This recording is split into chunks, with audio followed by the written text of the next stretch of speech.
Point क्या है और सवाल क्या है? अमीश जी, सबसे पहले तो मैं आप ही से एक प्रश्न पूछना चाहता जी। हूं। मैं आपको देश के शीर्ष पत्रकारों में गिनता हूं, लेकिन आपने 12 मिनट रॉबर्ट वाड्रा को बुलवाया, ये है कौन? आपको मैं ज्ञान के लिए बता दूं कि प्रियंका का बेटा भी 16 बरस का हो गया है, तो उसको भी बुलवा के पूछिए कि क्या हाल है, कांग्रेस जीती तो उसमें तुम्हारी क्या योगदान है, तुम भी एमपी बनोगे कि नहीं बनोगे? आप किसी कांग्रेस वाले को बुलाते तो मुझे कोई ऑब्जेक्शन नहीं था। मैं आचार्य प्रमोद कृष्ण, मतलब आपको परिवारवाद पे कटाक्ष है? नहीं, प्रमोद कृष्ण जी की मैं बहुत इज्जत करता हूं। मनभेद हो सकता है लेकिन मतभेद नहीं, मतभेद हो सकता है लेकिन मनभेद नहीं है। और चलिए मेरे साथ भी मनभेद मत रखिए अपना आप।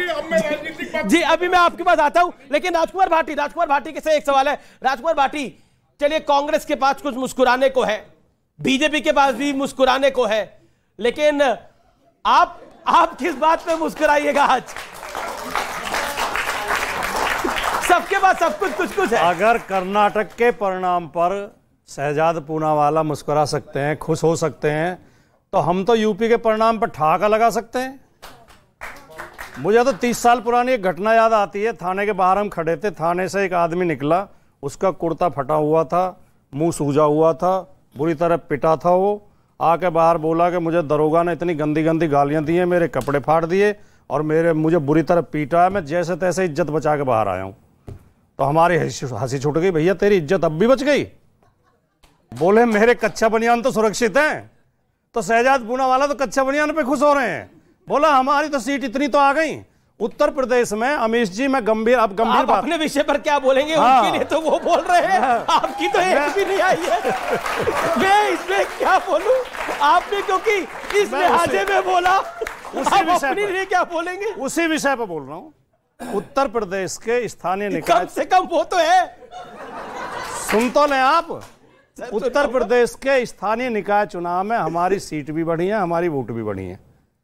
देखिए ये शहरी निकाय का चुनाव हुआ है, और सुन लो, वैसे बहुत कम समय ले रहा हूं मैं।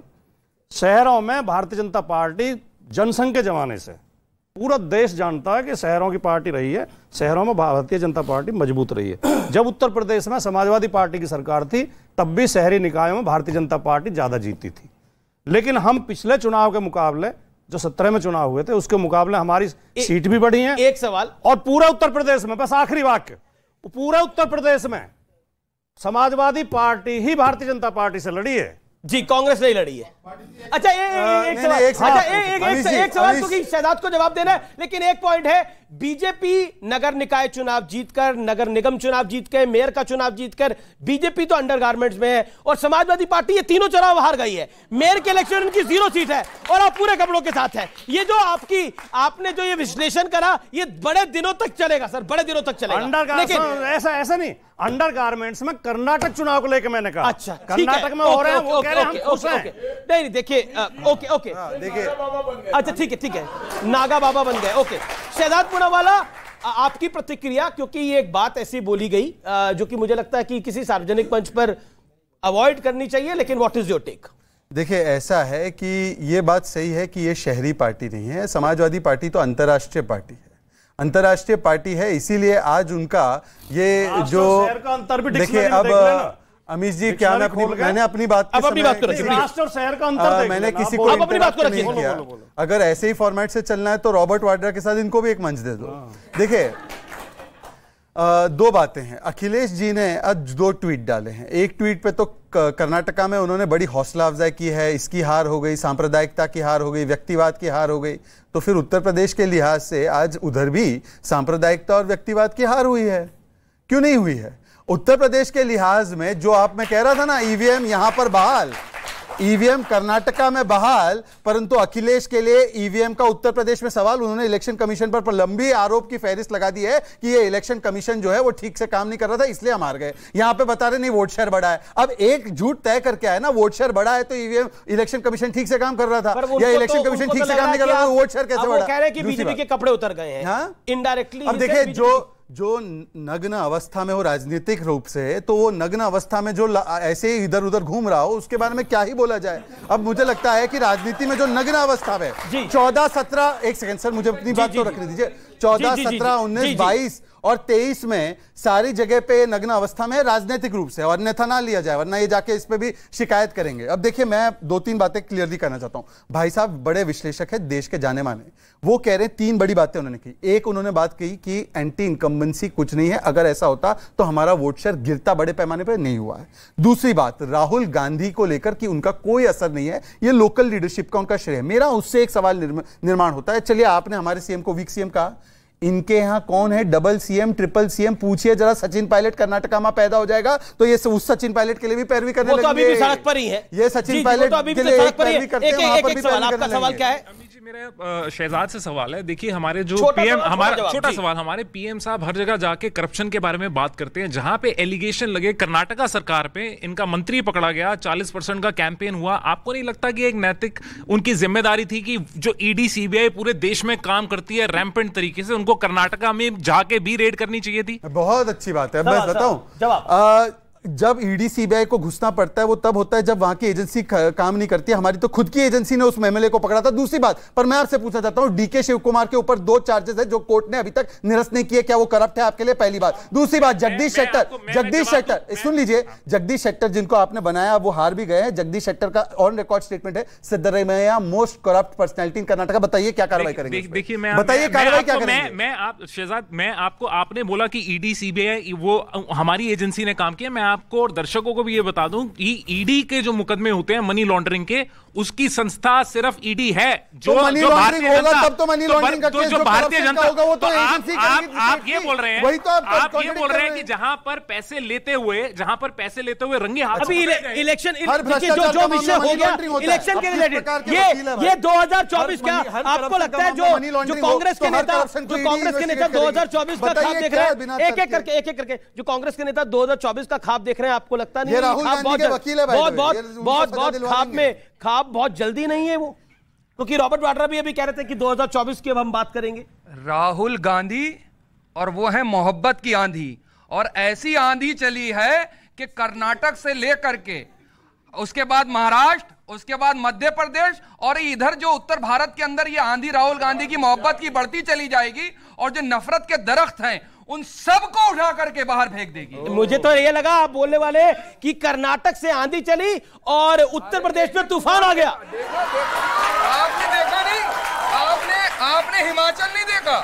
हिमाचल देखा ना? ओके, शहजाद अच्छा, निरंजन जी कुछ कहना चाह रहे हैं? एक सेकंड, ये जवाब देना चाह रहे हैं। वो कह रहे हैं आंधी चली है लेकिन उत्तर प्रदेश में तूफान थमसा गया है थोड़ा। देखिए अमीश जी, 3 सवाल हैं। पहला सवाल तो जिस तरीके से कहते हैं कि सवाल मुझ पे छोड़ दीजिए, आप उनकी बात का जवाब दीजिए। नहीं, मैं उनकी बात का नहीं, मैं आचार्य जी से सवाल आचार्य जी से सवाल है। जी आचार्य जी से सवाल कर रहा हूँ कि जब कोई विपक्षी दल का बंदा भारतीय जनता पार्टी ज्वाइन करता है तो ईडी सीबीआई और ये सारी की सारी गान गाया जाता है। पिछले 3 महीने के अंदर 47 भारतीय जनता पार्टी के कर्नाटक में लोगों ने कांग्रेस ज्वाइन करी, तो क्या ईडी सीबीआई छुट्टी पे गई हुई थी? मतलब उनको डर नहीं लग रहा था? रही बात अब लोकतंत्र, अच्छा, राहुल गांधी की आंधी है ये? नहीं, अभी दूसरा सवाल मेरा, जिस तरीके से कर्नाटक की जीत के ऊपर कांग्रेस खुशी मना रही है, तो अब राहुल गांधी जी दोबारा लंदन जाएंगे तो क्या अब उनको विदेशी ताकतों को ये नहीं कहेंगे ना कि भारत में लोकतंत्र स्थापित करने के लिए? ये वाजिब सवाल है, ये वाजिब सवाल है। आचार्य जी, लोकतंत्र को तो कोई खतरा नहीं है अब, क्योंकि जब आप जीतोगे तो ईवीएम आपका पिटारा निकालेगा, एग्जिट पोल आपको जीता हुआ दिखाएगा, चैनल आपको जीता हुआ दिखाएंगे। अब तो सवाल नहीं है भारत के लोकतंत्र के ऊपर, जो गाहे बगाहे कांग्रेस पार्टी खड़ी करती रहती है। Answer that. देश सुन रहा है आपको, बजरंगबली भी सुन रहे हैं जी। देखिए, अगर हम जीतेंगे तो फिर लोकतंत्र को खतरा क्यों हो सकता है? पूरा जवाब वाले दीजिए ना। लेट्स बी फेयर, एक एक करके सबका जवाब आए, जरूरी है। अमीश देवगन, लोकतंत्र अगर मर गया होता तो मैं यहां कैसे खड़ा होता? तो जिंदा है लोकतंत्र, लेकिन लोकतंत्र को मारने की कोशिश हो रही थी, वो बचा लिया कर्नाटक में। कर्नाटक ने बचा लिया। अब दूसरी बात, और सचिन पायलट को कौन बचाएगा? अच्छा, वो उसकी चिंता मत करो, वो एक दिन लेकिन कांग्रेस जीत गई है, लेकिन वो तो बेचारे सड़क पर है आज भी। नहीं, वो एक दिन मुख्यमंत्री बनेंगे। राजस्थान की जनता का प्यार उनके साथ है, और आप अशोक गहलोत जी, अशोक गहलोत जी, अशोक एक सेकंड, आप लोग डिसिप्लिन फॉलो करिए, मेरा निवेदन है। आचार्य जी, अशोक गहलोत जी। अशोक जी बहुत वरिष्ठ नेता हैं और ये प्रकृति का नियम है कि हर बाप अपने पुत्र को सिंहासन देता है, राज देता है, और बड़े जो लोग होते हैं वो युवाओं के लिए रास्ता खाली करते हैं। उनके आशीर्वाद की जरूरत है सचिन पायलट जी को। अशोक गहलोत जी के आशीर्वाद से ही सचिन पायलट मुख्यमंत्री बनेंगे। अपने वो मतलब वैभव गहलोत के लिए सिंहासन खाली करते हैं या सचिन जी के लिए खाली करते हैं, समझा नहीं। हम देखिए, पहली बात ये विषय आज की जो डिबेट का कर्नाटक है, आप राजस्थान को क्यों ले जाना चाहते हैं? सचिन जी सड़क पर आज है, विषय वो भी है आज का। राजस्थान पे डिबेट करो, मैं उसमें अपनी बात को रखूंगा। अब मैं कहना मतलब कभी और राजस्थान की बात होगी। आपकी बात को मैं एग्री करता हूं, आपकी बात से, लेकिन ये 2024 वाला ओवर कॉन्फिडेंस, संजय जी मैं आपकी बात आता हूं, ये 2024 वाला बिना जवाब लिए उधर चले। अच्छा बोलिए 30 सेकंड बोल लीजिए आप। अरे भाई, हमारा भी हक है। मैं कहना चाहता हूं जिम्मेदारी से, कर्नाटक की जीत जो है ये प्रियंका गांधी के संकल्प की जीत है, ये राहुल गांधी के त्याग और तपस्या की जीत है, ये खड़गे साहब के अनुभव की जीत है, ये DK शिव कुमार और सिद्धरमैया की मेहनत की जीत है, ये सोनिया गांधी जी के आशीर्वाद की जीत है, और इस देश के लिए एक संदेश है कि जब जब लोकतंत्र का गला घोंटा जाएगा, जब तक सत्ता के सिंहासन पर बैठे लोग अहंकार में चूर होंगे, तो जनता अपना फैसला नारा दिया था हमारे कार्यक्रम में आज से 15 दिन पहले, इन्होंने नारा दिया था कि सिंहासन खाली करो कि जनता आता है। एक सवाल पर जी, ये इतने लोगों की जीत के तो कई सारे पिता होते हैं। प्रियंका वाड्रा आज भी उत्तर प्रदेश की इंचार्ज है, तो उत्तर प्रदेश में हार किसकी है, बताइए आचार्य जी। जवाब सुनेंगे। उत्तर प्रदेश में जीत है योगी जी की, हार है मोदी जी की। अगर मोदी जी गजब का दल है, यही गजब है इनका, बताइए। क्योंकि उत्तर प्रदेश और कर्नाटक, जहां अमित शाह जी गए, जहां मोदी जी गए, वहां हारे, जहां ये लोग नहीं गए वहां जीते। तो मैं इसे योगी जी की जीत कहता हूं। और हाँ, कांग्रेस पार्टी हारी है, समाज पार्टी हारी है, समाजवादी पार्टी। और सुनिए, अब समाजवादी पार्टी को भी, बहुजन समाज पार्टी को भी, नीतीश कुमार जी की पार्टी को भी, ममता जी की पार्टी को भी, तमाम क्षेत्रीय दलों के नेताओं को हाथ जोड़ के मैं निवेदन करता हूं कि अगर 2024 में भारत की राजनीति के सिंहासन से बीजेपी को हटाना चाहते हो तो कांग्रेस का समर्थन करो। दक्षिण से उत्तर, उत्तर से दक्षिण, अटक से कटक तक अगर भारतीय जनता पार्टी का कोई मुकाबला कर सकता हो, सिर्फ कांग्रेस पार्टी। बड़ा इंपॉर्टेंट है, वरना कॉन्टेक्स्ट। ये कटक वाले ने तो मना कर दिया है, ओडिशा के जो कटक वाले हैं उन्होंने तो मना कर दिया है। अब देखिए, उन्होंने कहा प्रधानमंत्री के विषय पर, अभी हमारे साथ विश्लेषक बैठे हैं, जहां पर ग्रेटर बेंगलुरु में प्रधानमंत्री जी ने स्वयं जाकर कैंपेन किया। वहां पर भाजपा की पहले 12 सीटें थी, 12 आउट ऑफ 32 थी, वहां पर भाजपा बड़ी है, 16 आउट ऑफ 32 हुआ है। मतलब कि जहां पर कांग्रेस का गढ़ माना जाता था, तो ये प्रधानमंत्री का प्रभाव है। मैं केवल इतना कहूंगा, 2024 को लेकर इतना कॉन्फिडेंट क्यों है? उसमें 2 पॉइंट है इसमें। देखिए, एक तो अगर इनसे पूछा जा रहा था अब तक के चुनाव तक, तो ये कह रहे थे हम लोकल पे लड़ रहे हैं। अब जैसे लोकल चुनाव का नतीजा आ गया तो बोले नेशनल का पिक्चर है, बताओ। और दूसरी बात, 2018 में जब इन्होंने हमारी सरकार चोरी की कर्नाटका में, 2019 में ये हारे कर्नाटका में, राजस्थान में इनकी सरकार बनी, 2019 में हारे राजस्थान में, छत्तीसगढ़ में इनकी सरकार बनी, 2019 में छत्तीसगढ़ में हारे। तो मुझे सिर्फ इतना कहना है कि चलिए, अच्छी बात है, आपको दस्तक आ रही है, दस्तक सुनाई दे रही है, पर कोई आचार्य के ख्वाब महल को हकीकत